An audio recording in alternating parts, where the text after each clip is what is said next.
ubu kijyanye noneho n'ibijyanye na ikonomi y'ibyo dukoresha. Nujya kugera kuri target ari ukoresheje amasasu 10,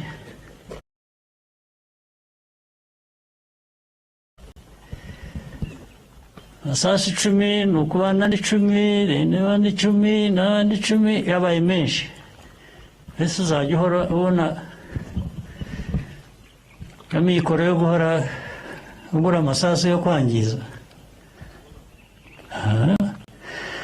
Kandi hari amasasu amwe, hari ibisasu mwita ibisasu bimwe bisigaye bihenze cyane. Hari ibisasu kimwe gisigaye kigura nk'amadolari 3,000-5,000 rimwe. Ntabwo nirwa njya mu magambo menshi abisobanura. Niba mwiga, niba mukurikiza umwuga murabyumva. Niba ari icyo ugomba guhanura mu kirere, ukohereza kimwe, ukohereza ikindi, ushakisha ubwo kimwe 5,000, wohereje ikindi 5,000, urahushije ibindi 5, ubwo ni 15,000 ushakisha by'amadolari. Iyo ntambara uzayirwana ute? Ayo mikoro azava he? Ubu ni ukuvuga ngo urafasha umwanzi. Umwanzi ashobora no kukwihorera ya masasu ahenze akabanza akagushyiraho, sibyo? Ibyo nibyo mukwiriye kuba mutekereza inyuma y'ibyo byose by'aho munyura, y'ibyo mwigishwa, y'ibyo mubwirwa. Ugomba guhamya intego, ugomba kumenya gukoresha igikoresho nka kiriya cyangwa n'ibindi ndetse bikomeye cyane kurusha. Ugomba kumenya kubikoresha. Ntabwo ari bya bindi bya kera cyangwa by'abantu bemera indagu. Indagu murazizi, ntabwo ari byo kuraguza. Iyo babigiyemo kabaye, barakwica rwose. Umuti uri muri wowe, uri mu cyombo cyawe, uri mu ko ugikoresha. Ntuzakubeshya ibindi, uzamenye ko ariho yakuguriye coffin. Coffin ni iki? Isanduka. Uzakubeshya ibyo bindi ko hari ibindi bibigena, yakuguriye isanduka bazakubikamo. Nta bundi buryo. Ariko si wowe gusa. Nutuzi izo nshingano, ukajya muri iyo sanduka, iyo sanduka wayishyizemo n'abandika abo wagombaga kuburengera utashoboye gukora neza, bakagerwaho n'umwanzi nabo. Icyo gihe bagendera gutyo nk'uko byakugendekeye. Igihe mukorera igihugu, iyo mukorera igihugu namwe muba murimo, muba mukora akazi kanyu, sibyo?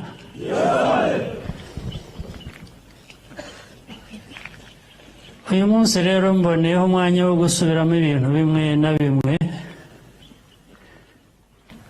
twiga mu mateka yacu.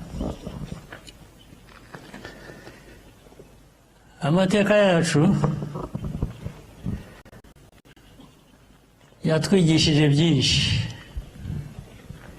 tugomba kubakiraho. Byinshi birimo akababaro, birimo ibihe bikomeye, ariko nubwo hari ibyo bihe bikomeye, hari ibintu byinshi, ingorane nyinshi igihugu, abanyarwanda bahuye nabyo, icyangombwa ni uko u Rwanda rutazimira. Abanyarwanda, abemera Imana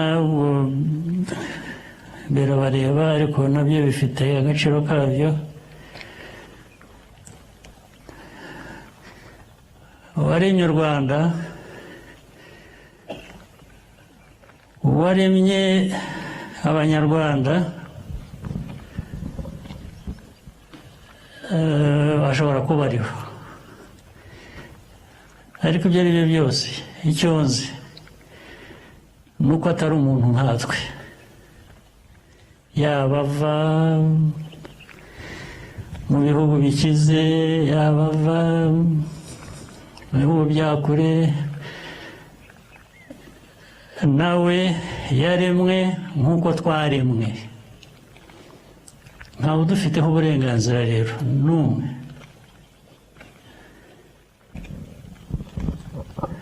Nubwo amateka yacu muri ya masomo navuze twiga, mu masomo twiga y'ibiba hirya no hino ku isi hose, tuvanamo ko hari abashaka kwigira nk'aho baremye abandi, ariko ntibyo, ntabwo ari byo, si byo. nta baremye abandi, nta baremye, niba hari abaremye abandi, abo baremye n'abahandi ntabwo ari abo mu Rwanda. icyo bivuze rero ni iki? icyo bivuze ni uko twebwe nk'abantu twigenera, twibeshaho. n'iyo ibikubeshaho bitaba byuzuye, bikaba byaturuka ahandi, bigomba kwiyongera ku byawe, ntabwo biza bisimbura ibyawe, ntabwo biza bikwambura uburenganzira wifiteho. bwishyura icyo by'ubunyarwanda, by'u Rwanda, ahubwo byiyongera ku byawe, ndetse ukaba wanabishimira uwabiguhaye. ariko uwabiguha ntabwo bimuha uburenganzira bwo kwitwara nk'uwakuremye. ntabwo bikwiye kubaho. ibi byose ndabivugira iki? ndabivugira kugira ngo mbihereho nsobanura inshingano nk'Abanyarwanda muri rusange dufite, ku buryo bw'umwihariko abajyanye n'uyu mwuga wa RDF, ingabo z'u Rwanda,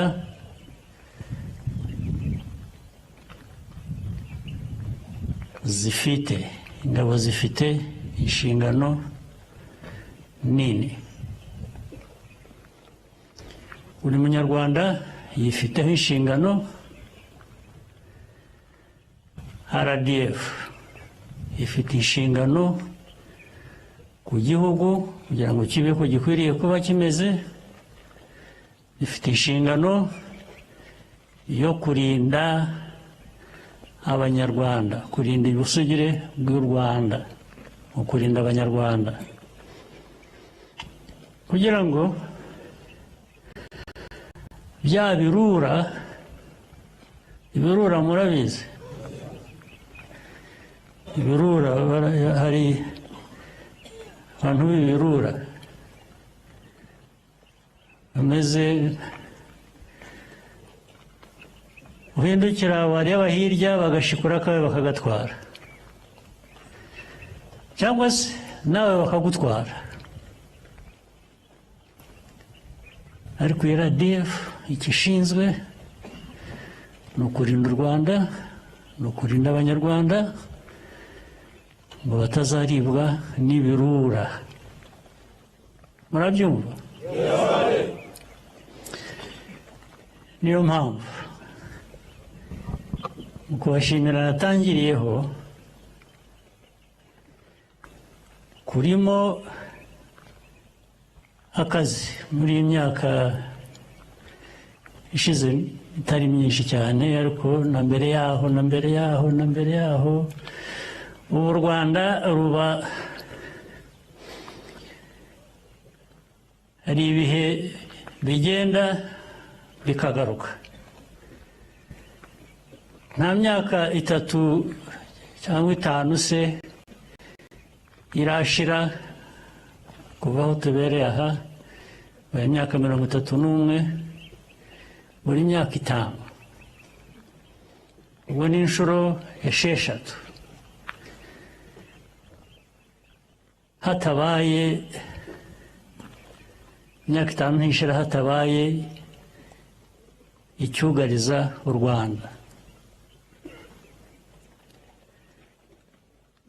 Ibyo byugariza u Rwanda ntabwo bituruka ku Rwanda, bituruka ahandi. RDF mu nshingano zayo, cyangwa se n'u Rwanda ubwarwo, ntabwo rubayeho, ntabwo RDF ibayeho ariyo gushotorana. Ntabwo dushotora. Nubwo muri uyu mwuga wa RDF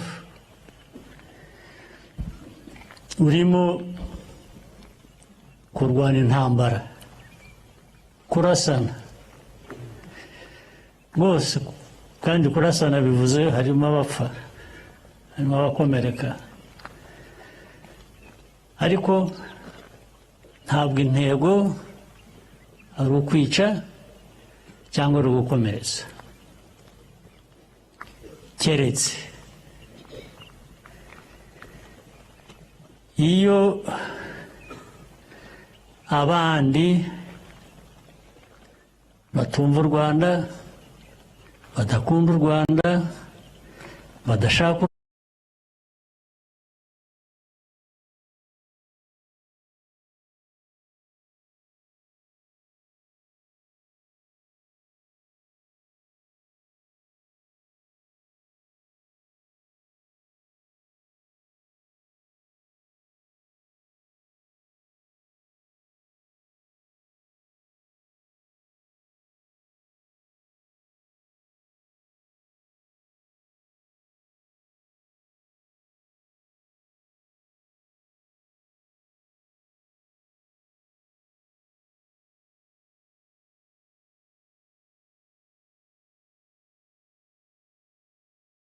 u Rwanda bateje intambara ku Rwanda. Icyo gihe wa mwuga niho uzira noneho mu nshingano nyakuri. Icyo gihe intambara irarwanwa, kandi tugomba kuyirwana tugira ngo tuyitsinde. Ntabwo ari ukurwana birimo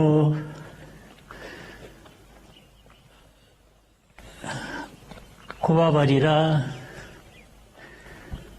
cyangwa se gusaranganya ngo nakoze bimwe aha reka njye gukora n'ibindi aha reka tubyoroshye turabikomeza ahubwo bikagera kuri buri wese mu bari kuri urwo rugamba, yaba twe yaba abanzi b'u Rwanda turwana nabo, tugira ngo bibagereho banabyumve, bumve ko intambara bashoje batari bakwiye kuba bayisoza. Niba bakunda intambara bazayitwara ahandi, ntibazayizane ku Rwanda.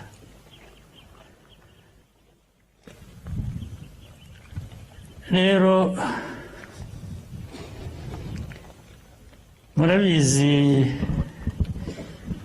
ntabwo imyaka irashira ari myinshi, iyo ubona abantu bajya ku maradiyo nta soni nta kwikanga, bakavuga ko bagiye gusenya u Rwanda, bazavanaho ubutegetsi bw'u Rwanda bashyireho ubwo bashatse, bazica bakize abo bashatse, ku maradiyo abakuru b'ibihugu bakabivuga. Ibyo bidusubiza inyuma bamwe, tukumva muri ya mateka, tukumva noneho hari abashaka rero kugenera u Rwanda ibibi. Burya ni ukuvuga rero ngo tugomba guhora twiteguye, kuko kugirira nabi ntitumenye aho avuye, ntitumenye igihe abishakiye, ariko wowe ugomba guhora witeguye. Nk'abo bashakuje cyane bakavuga ko bagomba kugira u Rwanda nabi, sinabinyura iruhande, ariko sindi buvuge byose. Niho natangiriye mbashimira, kubera ko babonye ko kugira u Rwanda nabi bitoroshye. Wenda nibamara kuruhuka nyuma y'indi myaka 5 bazongera bagerageze, ariko bizaba nka kwa kundi cyangwa birusheho kuba bibi ku bashoje intambara ku Rwanda. Nibyo RDF mbere na mbere ishinzwe, ingabo z'igihugu, abashinzwe umutekano bose w'igihugu bafatanije, nibyo dushinzwe. Ariko nanone ntabwo nshaka kubivuga gusa ngo bibe imvugo.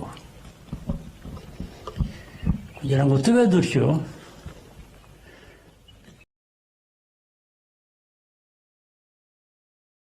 ngana n'ibibazo bigamije kugira nabi igihugu, bifite icyo bidusaba. Bidusaba byinshi. Icya mbere ni ukumva neza iyo nshingano kuri wowe ubwawe no ku gihugu muri rusange. Ndetse waba ukora wa mwuga uvunanye muri bya bihe bivunanye nk'ibyo nari maze kuvuga, ntukore mbese ugakora nk'uwikorera, ukora nk'uwikorera ntawe usiganya, wumva ko ari ibyawe, n'ugafatanya n'undi wumva ko ari ibye, niho ingabo z'igihugu zihurira kuri icyo ngicyo, ndetse ingabo z'igihugu zigahurira kuri ibyo hamwe n'abanyarwanda muri rusange mukomokamo, imiryango yanyu, ku bababyara n'abandi.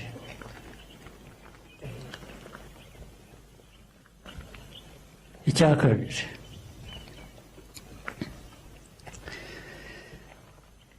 disipurine nayo ni ngombwa, kuko ituma ibindi ngiye kuvuga bikurikira bishoboka. noneho muri ya nshingano ukaba umuntu wuzuye.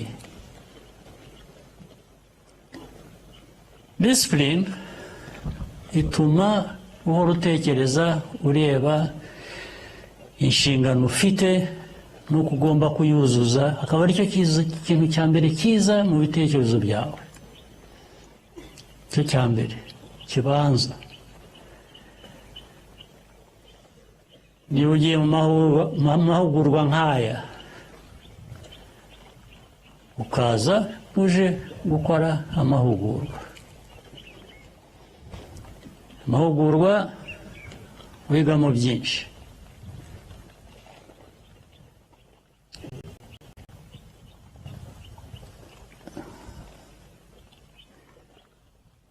Ukaza uje kwiga, aricyo utekereza mu mutwe wawe. N'ibyo wigishwa nabyo bifite icyo bigamije ku buryo butandukanye, akaba ari byo ushyiraho amaso yawe. Ndavuga nk'iki,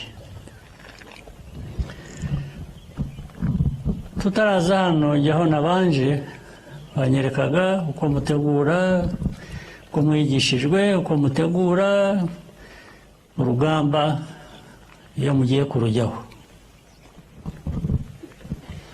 Nibyo ugomba kubyumva. Cya kabiri, ibivugwa bisobanurwa hariya ugomba kuba utekereza uko bishyirwa mu bikorwa umunsi ku wundi. Ntabwo ari kubyiga gusa ngo ugire ubumenyi, ni ukubyiga kugira ngo niba ufite ubumenyi ubuhereho ujye mu bikorwa. Ikindi,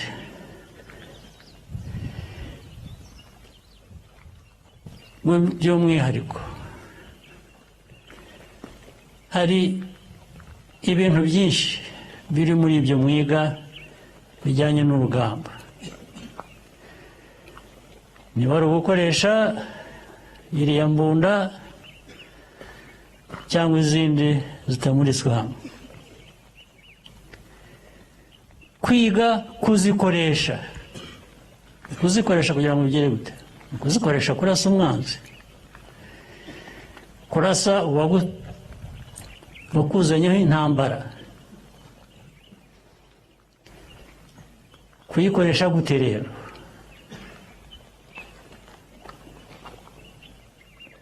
Ikoresha gute? Ntabwo ari kuyifata ugafata imbarutso ukarasa amasasu gusa, ntabwo uba warwanya. Ririya sasu risohoka rikwiye kugenda yanditseho izina y'uwo urigeneye. Urumva icyo nshaka kuvuga?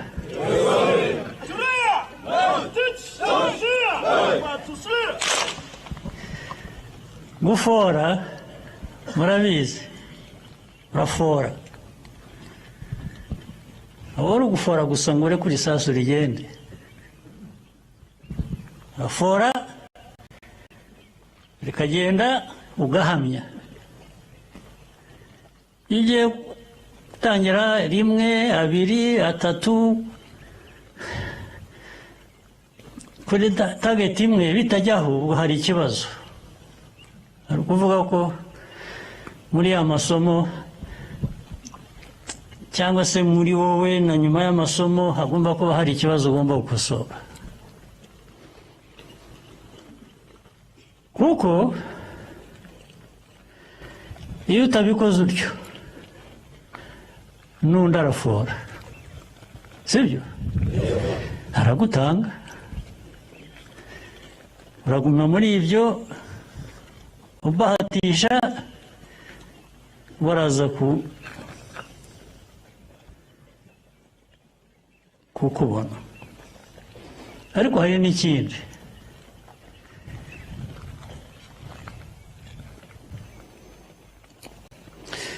turabyumva ibyo ngibyo,